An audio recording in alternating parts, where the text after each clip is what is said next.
Isang estudyante ng University of the Philippines at isang mamamahayag ang kabilang sa 19 na nasawi sa umano'y enkwentro sa Negros Occidental. Dumepensa naman ng Philippine Army sa gitna ng mga pagkondena sa kanilang pagkakapatay. May report si Darlene Kai. 19 ang nasawi ng magkasagupa umano ang mga sundalo at mga miyembro ng New People's Army sa Toboso, Negros Occidental noong April 19.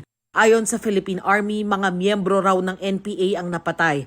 Kabilang sa mga nasawi ang mamamahayag na si RJ Ledesma at ang estudyante ng University of the Philippines Diliman na si Alisa Alano. Pero sabi ng Philippine Army, ano ang ginagawa kung sakali man sila ay mga teachers, social workers, journalists, etc. Ano ang ginagawa nila doon sa encounter site na may hawak na baril at nakipagbarilan sa ating mga sundalo? bukod sa sila raw talaga ang nakaengkwentro ng kanilang sundalo, kinilala rin daw sila ng mga dating rebeldeng sumuko. Miyembro raw ng isang unit ng NPA si Alisa. Sa ngayon, yung identified natin sa kanya is member siya ng Negros North Front. Wala pang pahayag ang pamilya ni Alisa, pero kinondena ng UP Diliman at ng University Student Council ang pagkakapatay sa kanya.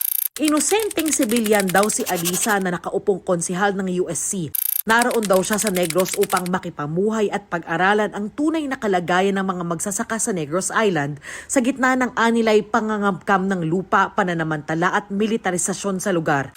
Nanawagan naman ng UP Diliman Committee on the Protection of Academic Freedom and Human Rights sa gobyerno na magkaroon ng malinaw at patas na investigasyon sa pagkamatay ni Alisa at ng iba pang nasawi sa Toboso.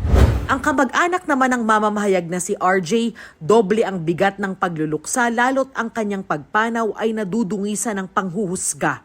Daw kagulpi, gid balas ang sitwasyon, no? Daw hindi kami magpati, daw active lang gid siya sa iyabi nga school. Kay sa tutuod lang wala kami gapati. Wala gid kami kapati 100%. Sakit na samon nga ginaano siya blas ang mga tawo, gina-judge. Darlene Kai, GMA News.